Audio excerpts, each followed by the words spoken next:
Khamzat Chimaev pèse actuellement 89 kg, c'est son coach qui en a fait la révélation sur la chaîne YouTube du combattant et en plus de son poids, il a donné une autre information assez intéressante puisqu'Andreas annonce qu'il n'est plus contre le retour de Khamzat dans la catégorie des middleweights à condition que cela soit pour un combat pour le titre. On sait qu'en ce moment, le Tchétchène galère pas mal pour trouver son prochain adversaire, il pourrait donc s'agir d'Alex Pereira.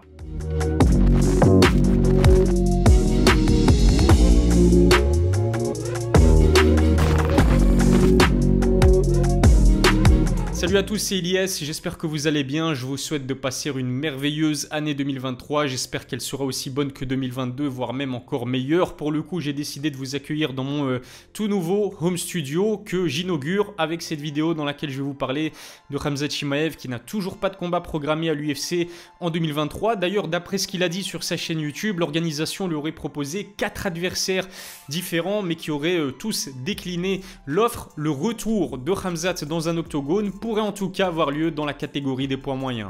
Abonnez-vous à ma chaîne et lâchez un pouce bleu si ça n'est pas encore fait. Je vous rappelle que mes vidéos sont désormais disponibles sur Apple Podcast et Spotify. Et puis remerciement tout particulier à Nutrimuscle qui sponsorise mes vidéos. Alors si vous aussi vous avez un objectif précis pour 2023, peut-être que des compléments alimentaires pourraient vous être très utiles. Justement, Nutrimuscle vous offre 10% de réduction sur sa large gamme de compléments alimentaires avec le code NM-IS10. Je mettrai le lien vers leur site dans la description, n'hésitez pas à y jeter un œil. Khamzat Chimaev est actuellement à Dubaï et d'après ce qu'il a dit dans ses vlogs tournés pour l'occasion, il s'entraîne depuis plus de 2 semaines sans relâche avec toute son équipe, un training camp qui est censé le préparer pour son prochain combat à l'UFC. Le souci c'est que le Tchétchène a beaucoup de mal à trouver un adversaire, si l'on en croit ce qu'il a dit dans l'une de ses vidéos. Dana White lui aurait proposé 4 adversaires et 4 lieux différents pour son retour dans un octogone. Impossible de confirmer ses propos, mais s'il dit vrai, c'est plutôt inquiétant. Autre info intéressante issue de ces vidéos, son poids. Andreas Michael, son entraîneur, en a dit un peu plus à ce sujet. Selon lui, Khamzat pèse actuellement 89 kg. C'est plutôt pas mal pour un combattant qui évolue généralement chez les poids welter à 77 kg. On peut d'ailleurs remarquer sur ces dernières photos et vidéos que Chimaev est plus massif qu'il en a l'habitude. Cela veut peut-être dire que le Tchétchène a effectivement décidé de combattre dans la catégorie au-dessus, à savoir les 84 kg lors de son prochain combat. Une division qu'il connaît puisque sa première apparition à l'UFC s'est faite chez les middleweights. C'est son coach qui lui avait suggéré de descendre chez les welter pour profiter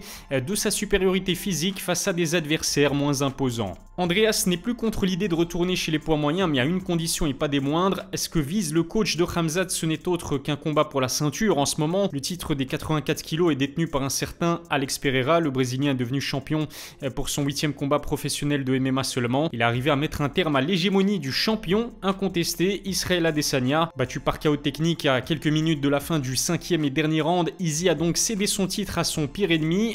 Khamzat a directement senti qu'il y avait une opportunité à saisir. En témoigne ces tweets à l'issue du main event de l'UFC 281. Chimaev veut absolument se mesurer aux Brésiliens, on peut le comprendre. Alex est un excellent kickboxer qui a d'ailleurs marqué l'histoire de sa discipline en devenant champion dans 2 catégories différentes au Glory. Face à Adesanya, il a montré que sa puissance était toujours en place et qu'elle lui permettait de remporter la victoire.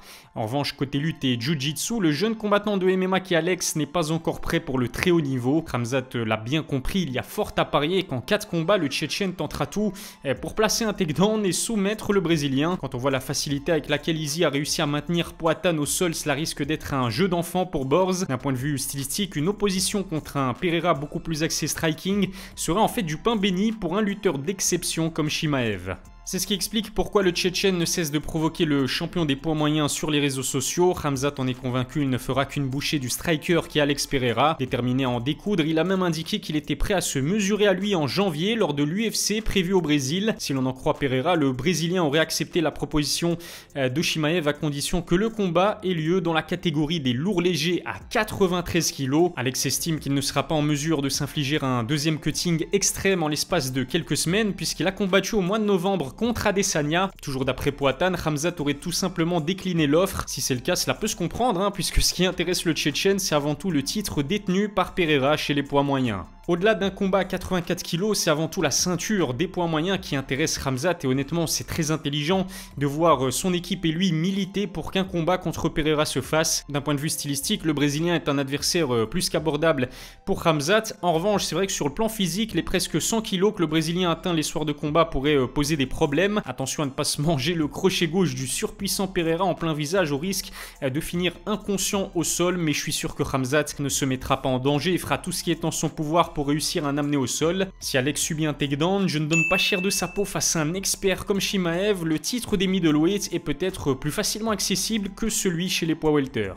Je pense d'ailleurs qu'un combat contre Israël Adesanya aurait été tout aussi abordable pour le Tchétchène. J'en ai parlé dans une précédente vidéo, mais pour moi, Borz n'aurait fait qu'une bouchée du style bender. Alors bien sûr, Izzy reste un bien meilleur kickboxer que Khamzat et il est surtout beaucoup plus expérimenté qu'Alex Pereira en MMA. Mais malgré ses bonnes défenses des takedowns, je ne le vois pas réussir à neutraliser les amener au sol d'un Chimaev très agressif et explosif. Je pense sincèrement que Khamzat n'aurait eu aucun mal à emmener au sol puis soumettre Israël Adesanya. Contrairement au Brésilien, Izzy est beaucoup moins lourd et je pense que cela aurait joué en sa défaveur face à un lutteur opportuniste comme le Tchétchène. Bizarrement, on n'a pas trop entendu Khamzat répondre aux invitations de combat d'un autre poids moyen. Vous voyez où je veux en venir, Paulo Costa, un autre Brésilien gigantesque qui combat à 84 kg, n'arrête pas de provoquer le Tchétchène depuis sa victoire contre Luke Rockhold. Le combattant préféré de l'USADA ne manque pas une occasion pour s'en prendre à Chimaev et lui demander de l'affronter dans un octogone. On se souvient que les deux hommes avaient failli en venir aux mains lorsqu'ils s'étaient croisés à l'UFC Performance Institute il y a quelques mois de cela et contrairement à Pereira et Adesanya, c'est vrai que Costa serait, je pense, un adversaire plus compliqué à négocier pour Borz. Au-delà de sa masse musculaire, ce qui rend le Brésilien dangereux, c'est son excellente défense des amenés au sol. Si Khamzat n'arrive pas à placer un takedown sur Paulo Costa, la soirée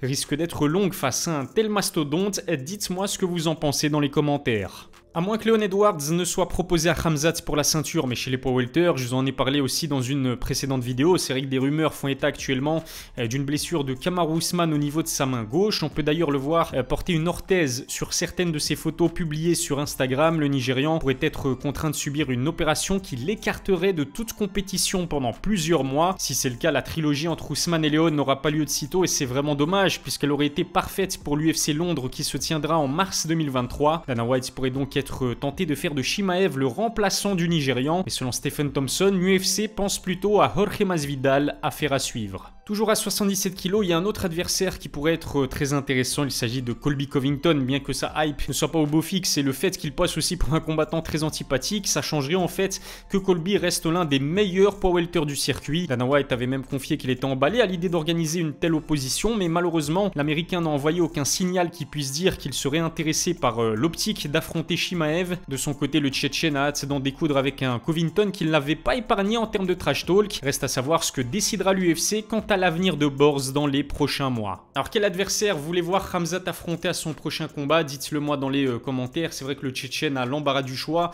mais visiblement il n'y a aucun combattant intéressant qui accepte de se mesurer à lui. D'après ce qu'il a dit sur sa chaîne YouTube, on devrait en tout cas le voir de retour à l'UFC au mois de mars à Las Vegas. Reste à connaître l'identité de son prochain adversaire. J'ai aussi hâte de découvrir dans quelle catégorie il va évoluer, chez les poids welter ou chez les poids moyens. Vous en souvenez peut-être, mais c'est vrai que Khamzat avait annoncé il y a quelques temps qu'il voulait devenir le premier triple champion de l'histoire de l'organisation. Il réussit déjà l'exploit d'être assez proche d'un title shot dans deux divisions différentes. Encore faut-il qu'il valide sa pesée à 77 kg s'il veut combattre pour le titre chez les welterweights. Abonnez-vous à ma chaîne, lâchez un pouce bleu si ça n'est pas encore fait. Je vous rappelle que mes vidéos sont disponibles sur Apple Podcast et Spotify. Lien vers ces plateformes dans la description. Je vous remercie de m'avoir suivi. Dites-moi aussi dans les commentaires ce que vous avez pensé de mon nouveau décor et mon home studio. Je vous donne rendez-vous très vite pour une nouvelle vidéo. D'ici là, prenez soin de vous.